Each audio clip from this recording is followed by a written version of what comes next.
हे द्वारिकाधीश तुम्हारी ये नगरी बड़ी दूर है, मुंह पे नहीं बन रहा है। सुदामाधीश नदी किनारे सो गए। जैसे ही सुबह उठे तो क्या देख रहे हैं, सुंदर द्वारिकापुरी के दर्शन हो गए, मानो भगवान ने द्वारिका पहुंचा दिया। जैसे ही सुबह उठे तो द्वारिका के दर्शन कर रहे हैं। ऐसे सुंदर सुंदर पुरुष उस द्वारिका में दिख रहे हैं, स्वर्ण से जड़ित महल अटारियां दिख रही हैं। लोगों से पूछा भैया ये कहाँ आ गए? बोले द्वारिका है। अच्छा ये द्वारिका है, तो यहाँ पर वो हमारा लाला कहाँ रहता है, हमारा बचपन का सखा? बोले कौन? अरे वो जो आजकल इस द्वारिका का राजा है। यहाँ द्वारिका का राजा तो कृष्ण कोई नहीं है। अरे नहीं नहीं वही है, हमारा मित्र है। तो लोग समझे कि बोरा गया है। अरे बोले यहाँ कृष्ण नहीं है, यहाँ के तो राजा है। अच्छा बोले क्या नाम है?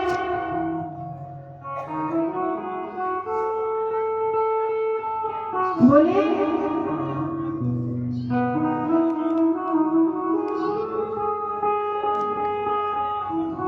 त्रिभुवन के स्वामी, त्रिभुवन के स्वामी श्री श्री 108 श्री द्वारिकाधीश महाराज यहाँ के राजा हैं। अच्छा कृष्ण ने अपना नाम भी बदल लिया, वासुदेव कर लिया। भैया सोने की द्वारिका में आके कन्हैया तो बहुत बदल लो, नाम तक बदल लो। बोले कहाँ है उनका घर? बोले चले जाओ सीधे, उनका बहुत बड़ा महल है, आपको दर्शन हो जाएंगे, चले जाइए। सुदामा जी अपनी लकड़ी टेकते टेकते वो महल तक पहुंचे। तो भगवान के पार्षद हैं जय और विजय, द्वारपाल। द्वारपाल कहा देखा कि भैया ऐसा ब्राह्मण के मुख पे केस तो झलक रहा है, लेकिन कुछ है नहीं। फटी सी धोती पहने हैं, टूटी सी छड़ी है, न सिर पे पगड़ी है। सुदामा जी कह रहे हैं कि कोई घनश्याम से कह दो, कोई घनश्याम से कह दो, तुम्हारा यार आया है, तुम्हारा यार आया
सुदामा जी कह रहे हैं पार्षदों से जाकर के मेरे सखा द्वारिकाधीश से जाकर के कहो कि उनका मित्र आया है मेरे में। द्वारपालों ने देखा, कहा आप धैर्य रखिए, खड़े रहिए, हमने सुना अभी प्रभु दोपहर का भोजन लेके विश्राम कर रहे हैं, हम उनको जाके आपके आने की सूचना देते हैं।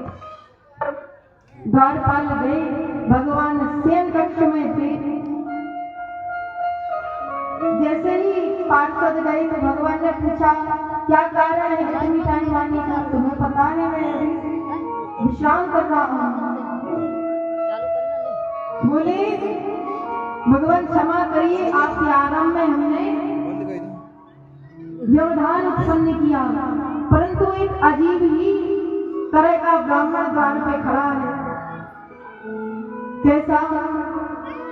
शीश पर गाना छगा तन पे प्रभु जाने को आए बसो के ही गान। शीश पर गाना छगा तन पे प्रभु जाने को आए बसो के ही गान।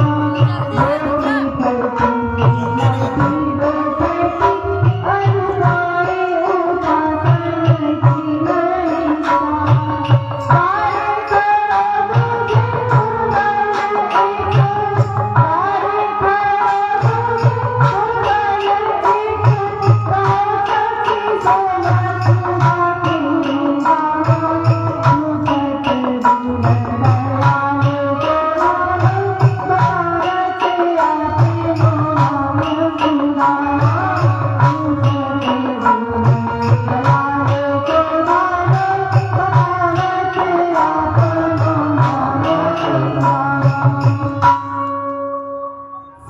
पगाना छगा तन पे प्रभु जाने को आही, बसो के ही गामा धोती पटी सी लटी दुपटी अरु, पाई उपासन की नहीं सामा, द्वारे खड़ो दुज दुर्बल एक रहो चकिसो वसुधा अभिरामा, पूछत दीन दयाल को धाम, बतावत आपनो नाम सुदामा।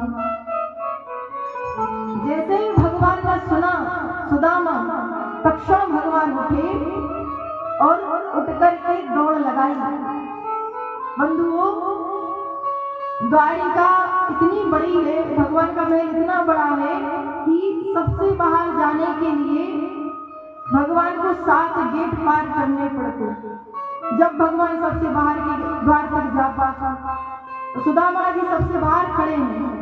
भगवान दौड़ लगा दी, भगवान का मुकुट कहीं गिरा, कुंडल कहीं गिरा, चरण पादुका पहनना भूल गए, पीतांबर धारण करना भूल गए, और वैसे सुदामा का नाम सुना, भगवान उठ के दौड़ पड़े।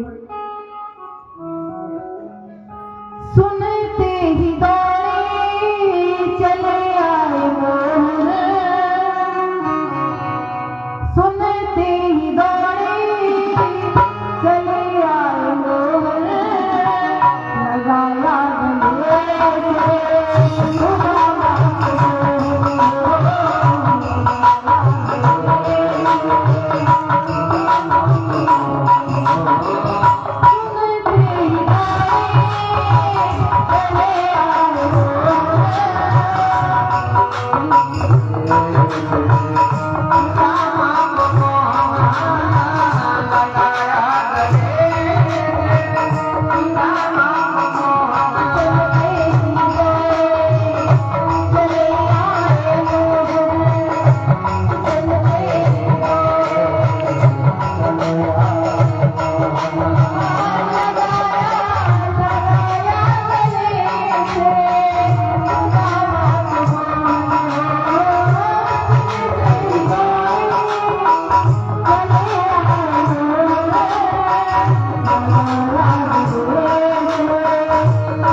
भगवान मुख्य गेट पर आए, सुदामा जी को देखा, सुदामा जी की ऐसी दीनता को देखा। भगवान देख करके सुदामा जी से निपट गए, अश्रु प्रवाह करने लगे, रुदन करने लगे।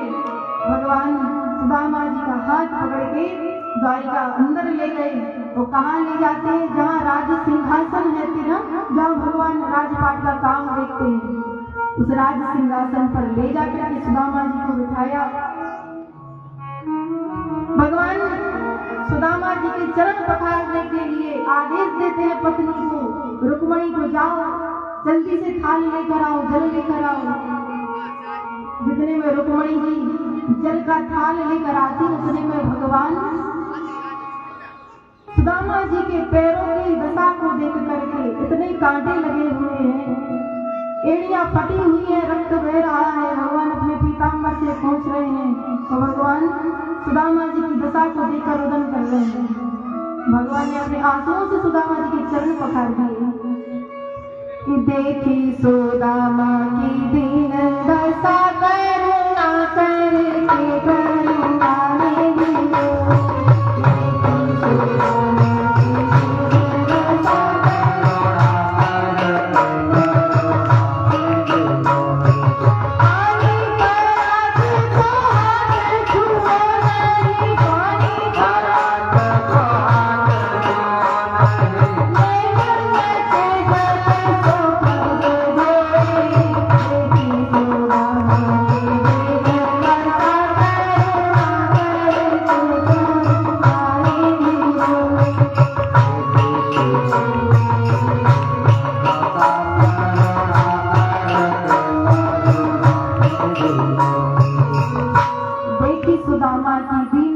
करुणा करके करुणा ने पानी परात को हाथ छुओ नहीं, नैनन के जल सो पग रोए। भगवान ने जल को नहीं छुआ, सुदामा जी की दशा को देखकर, उनकी दीनता को देखकर इतना रुदन किया कि अपने अश्रुओं से सुदामा जी के चरण पखार दिए। भगवान रो रहे हैं, सुदामा जी के चरण पहुंच रहे हैं अपने पीताम्बर से। बंधुओं, सुदामा जी के चरित्र के बिना संपूर्ण भागवत कथा अधूरी है। इसका कोई अस्तित्व नहीं है जहाँ सुदामा ना हो, है ना। बोले द्वारिका किसे कहते हैं? द्वारिका उसी को कहते हैं जिसमें सुदामा नाम का भक्त ना हो, द्वारिका। सुदामा जी के चरित्र के बिना कथा ही अधूरी है। इसलिए भक्त श्रोमणी सुदामा जी कथा के बिना संपूर्ण भागवत जी का सार अधूरा है। आज भगवान सुदामा जी को नाना प्रकार से स्वागत इत्यादि करते हैं। पत्नियों से कहा आकर आशीर्वाद लो, ब्राह्मण है, ब्राह्मण देवता आए हैं। पत्नियां आती हैं, रुक्मणी जी आई है, सुदामा जी आशीर्वाद दे रहे हैं, सौभाग्यवती भव। सत्यभामा आई, सौभाग्यवती भव।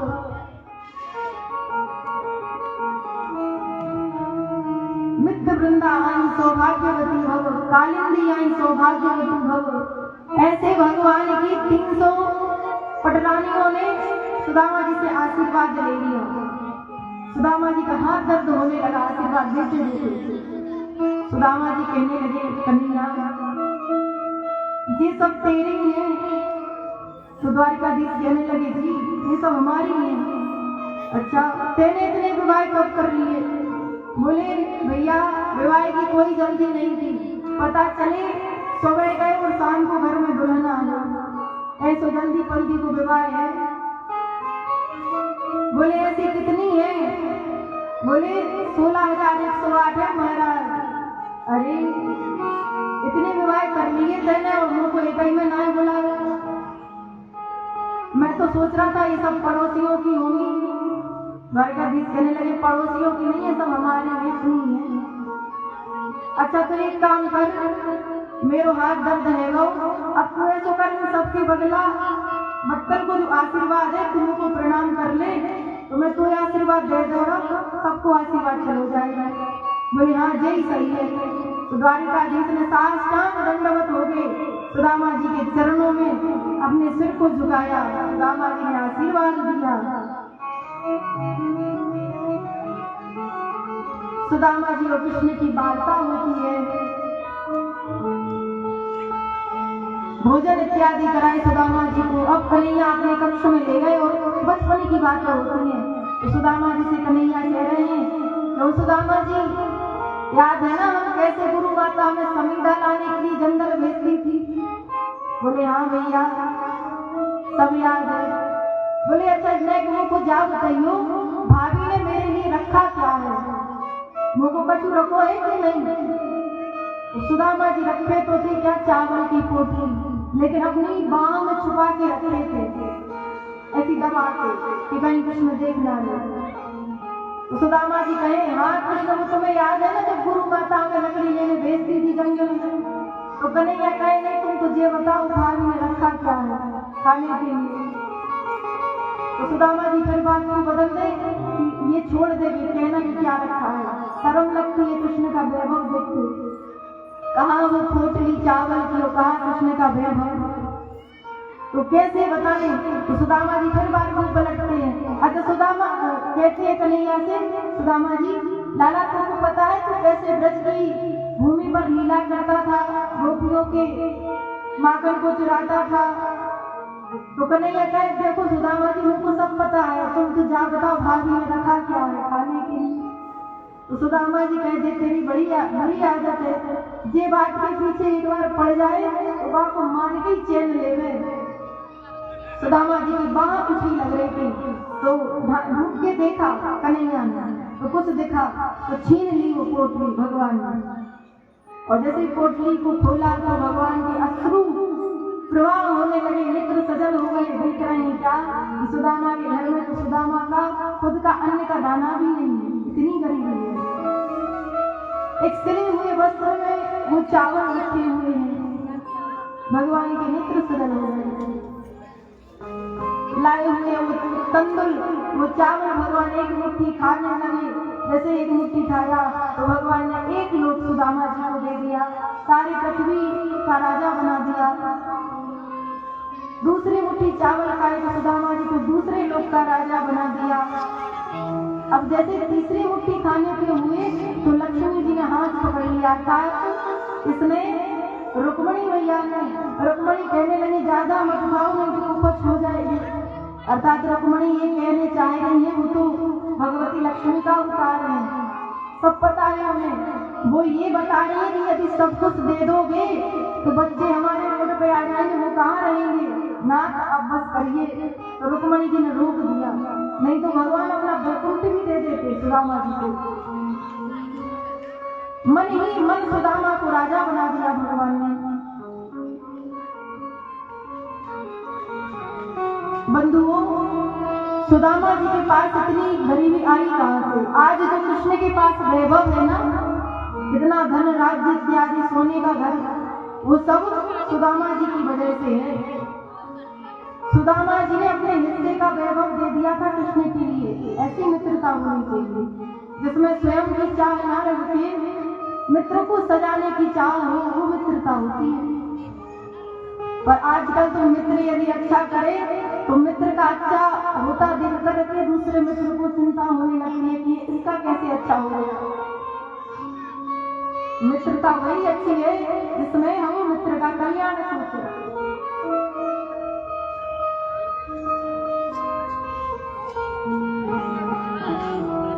जब भगवान कृष्ण गुरु जी के आश्रम में पढ़ते थे, सांदीपनि ऋषि के आश्रम में उज्जैन में, तो एक बार लकड़ी लेने के लिए भेजा जंगल में सुदामा जी को कृष्ण को। तो चन्ने रखे थी गुरु माता कि बच्चों को रख देंगे तो जंगल में भूख लगेगी तो खा लेंगे। तभी द्वार पे भृगु ऋषि आए। भृगु ऋषि को भूख लगी थी, बोले देवी कुछ हो तो हमें दे दो, भूख लगी है। तो चने रखे थे लेकिन गुरु माता ने मना कर दिया कि ना अभी कुछ नहीं है घर में, महाराज आखिर कभी आना, जबकि चने रखे थे। अब भृगु ऋषि त्रिकालदर्शी थे, उन्होंने देखा आंख बंद करके कि चने रखे हैं और ये देने से मना कर रहे हैं। तो भृगु ऋषि ने श्राप दे दिया कि जो इन चनों को खाएगा वो लक्ष्मी से हीन हो जाएगा। सुदामा जी कौन थे? त्रिकालदर्शी ब्राह्मण थे, 3 जन्म का देख लेते थे। सुदामा जी को पता चल गया कि चने श्रापित हैं। सुबह हुआ, कृष्ण और सुदामा लकड़ी लेने के लिए जंगल गए, तो गुरु माता ने वही चने रख दिए कि जाओ भूख लगेगी तो खा लेना। सुदामा जी जानते थे कि चने श्रापित हैं, जो इनको खाएगा वो लक्ष्मी से हीन हो जाएगा। सुदामा जी चले लकड़ी लेने और कन्हैया गए, तो बारिश हुई, इतनी तेज बारिश हुई कि सुदामा जी कन्हैया कहने लगे, भैया आज विश्राम यहीं करना पड़ेगा वृक्ष के नीचे, जब बारिश वर्षा कम हो जाएगी तो चलेंगे। बोले ठीक है। तो कृष्ण नीचे बैठ गए। बोलिए वृंदावन बिहारी लाल की जय हो। सुदामा जी वृक्ष के ऊपर चढ़ गए, वही चने की पोटली लेके ऊपर चढ़ के सुदामा जी चने खाने लगे। अब सुदामा जी चने खा रहे तो नीचे कन्हैया बैठे, उन्हें आवाज आ रही थी, कुछ खा रहे सुदामा, आवाज आ रही थी चना चबाने की, कटर कटर की आवाज आ रही थी। तो कृष्ण कहने लगे, कहो भैया सुदामा क्या खा रहे हो? चने खा रहे हो? अरे अकेले मत खा जाना, कुछ हमें भी छोड़ देना। गुरु माता ने उन दोनों को रखे थे। सुदामा जी को जैसे ही पता चला कृष्ण ने देख लिया तो सुदामा जी और जल्दी जल्दी खाने लगे, कहीं ऐसा ना हो कि ऊपर आके ले ले। जब तक कृष्ण वृक्ष के ऊपर पहुंचे तब तक सुदामा जी पूरे चने खा रहे। कन्हैया ने देखा कि सुदामा ने पूरे चने खा लिए अकेले ने, तो कन्हैया रूठ गए, सुदामा ये तूने अच्छा नहीं किया, गुरु माता ने मुझे भी दिए थे, मेरे हिस्से के भी चने खा गया। और सुदामा जी के नेत्र सजल हो गए। सुदामा जी कह कुछ नहीं रहे कि मैंने क्यों खा लिए। सुदामा जी जानते थे कि इन चनों को श्राप है, जो इनको खाएगा वो लक्ष्मी से हीन हो जाएगा। हम लक्ष्मी से हीन हो जाए चलेगा, पर हमारा मित्र कृष्ण लक्ष्मी से हीन नहीं होना चाहिए। यदि ये हीन हो गया तो फिर कैसे मित्रता। इसलिए सुदामा जी ने अपने हिस्से का भी वैभव कृष्ण को दे दिया। आज जो द्वारिका, सोने की द्वारिका में कृष्ण रह रहे हैं सुदामा जी की कृपा से। ऐसे श्री सुदामा जी महाराज आज द्वारिका से विदा लेकर, कृष्ण से विदा लेकर सुदामा जी अपने सुदामापुर को प्रस्थान कर रहे हैं। गए तो क्या देखा, स्वर्ण जड़ित महल खड़े हो गए। बोले ये किसकी कृपा है, पत्नी निकल के आई। बोले सब द्वारिकाधीश की कृपा है, जिस दिन आप गए हैं उसी दिन ये सारा बदल गया। सुदामा जी कहने लगे, बात सुशीला, तुमको वैभव चाहिए था, मुझे दर्शन चाहिए थे, मुझे भगवान ने दर्शन दिए तो तुम्हें भगवान ने वैभव दिया। अब तुम रहो इसमें, हम तो चले भगवान का भजन करेंगे। तभी अंदर से आज आवाज आई मुरली वाले की, अरे सुदामा जी कहाँ जा रहे हो? भगवान का पूजा किया। सुदामा जी कहने लगे, भगवान ये वैभव हमें नहीं चाहिए, माया में बांध लेगी। भगवान ने कहा, चिंता मत करो, हमारी माया का तुम पर कोई असर नहीं होगा। सुदामा जी ने सारा वैभव अपने पुत्रों को दिया, भजन करने निकल पड़े। बोलिए वृंदावन बिहारी लाल की जय हो। बंधुओं, ऐसे भगवान की भक्ति की पावन कथा तो हम और आपने 9 दिन तक कथा श्रवण की। हमने न जाने क्या क्या बोला हुआ कथा में, होश तो रहता है। तो हमारी वाणी से हमारी माताओं को, हमारे भैया को कुछ गलत लगा हो, बुरा लग गया हो तो हम हाथ जोड़ के आपसे क्षमा मांगते हैं। बोलिए वृंदावन बिहारी लाल की जय हो। आगे चल के यदुवंशियों को श्राप लगा। भगवान अपने पुत्रों से कह रहे हैं, कभी संतों का अपमान मत करना, संपत्ति आने पर संतों का अपमान मत करना। पर कृष्ण के पुत्रों ने संतों का अपमान किया। कृष्ण का पुत्र है सामने, उसने संत का अपमान किया। क्या किया? जनानी वेश धारण करके, गर्भवती वेश धारण करके संतों के सामने आया और कहने लगा, देखते हैं कितना त्रिकालदर्शी है। संतों ने कहा कि तुम मेरा मजाक बनाते हो, जाओ तुम्हारे गर्भ से मूसल निकले। वो मूसल निकला तो सभी यदुवंशियों ने उसको समुद्र में फेंक दिया कुचल के। तो उससे जो उसके कुछ टुकड़े थे वो एक घास के रूप में परिणत हो गए और एक टुकड़ा मछली के गर्भ में चला गया। तो यदुवंशी आपस में ही एक दूसरे से लड़ के नष्ट हो गए। भगवान बलराम भगवान कृष्ण समझ गए कि अब यदुवंशियों के नष्ट होने का समय आ गया है, अब हमें चलना चाहिए। उद्धव जी से कहा, हमारी सारी पत्नियों को वृंदावन भेज दो, किशोरी श्री राधा रानी के चरणों में रहेंगे। कुछ दिन वो वहां रहेंगे, फिर हमारे निज धाम को आ जाएंगे। भगवान आज वृक्ष के नीचे अपने बाएं पैर को दाहिने पैर की जंघा पर रखकर लेटे हैं। तो देखा एक बहेरिये ने भगवान को पैर में बाण मार दिया और जैसे ही बाण लगा तो दौड़ कर आया। वो बाण कौन सा था? बहेरिया मछली पकड़ने का काम करता था। उस मछली को फाड़ा तो उसमें से एक लोहे का टुकड़ा निकला, तो उस टुकड़े से उसने तीर बना लिया। और यदुवंशियों को शराब था, उस बात से आधे यदुवंशी नष्ट हो गए। जो मूसल निकला था, बहेरिया आया, भगवान हमने जानबूझ के नहीं मारा, हमने तो ये सोचा कि कोई जानवर होगा, नाथ हमें क्षमा करना। भगवान कहने लगे, चिंता मत करो, ये सब हमारी इच्छा से हो रहा है। देखते देखते भगवान ने अपने शरीर को छोड़ा और भगवान कहाँ गए? कहीं और नहीं गए, श्रीमद् भागवत कथा में प्रविष्ट कर गए। बोलिए श्रीमद् भागवत महापुराण की जय हो। आज भी आप जगन्नाथ भगवान के दर्शन करेंगे तो भगवान जगन्नाथ का जो हृदय है वो बदला जाता है। भगवान का जो हृदय है वो जला नहीं, जाकर के जगन्नाथ प्रभु में समाहित हो गया। ऐसी भगवान की दिव्य कथा। भगवान अपने स्वधाम को गमन किए। बोलिए वृंदावन में हरिलाल की जय हो।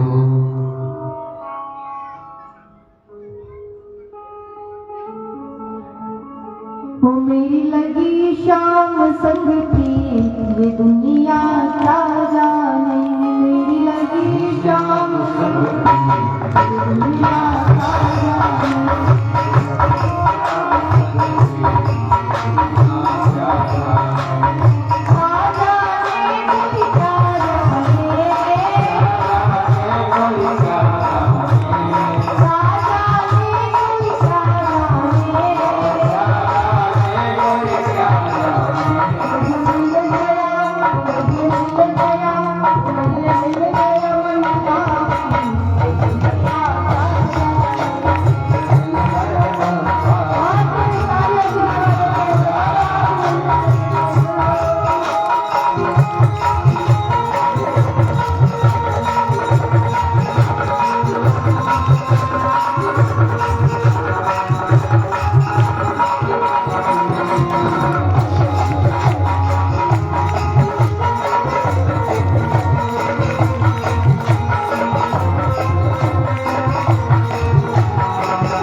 आज विराम है, अब नहीं मिलेगा ये आपको कीर्तन। तो आज का दिन है, जितना उत्सव हो सके उतना मना लो। इसलिए जिसे आता है तो प्रेम के साथ उठ करके हाजिरी लगाएंगे। अरे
को डस कर चला गया और परीक्षित का भगवान की कथा सुन करके परम मोक्ष प्राप्त हुआ।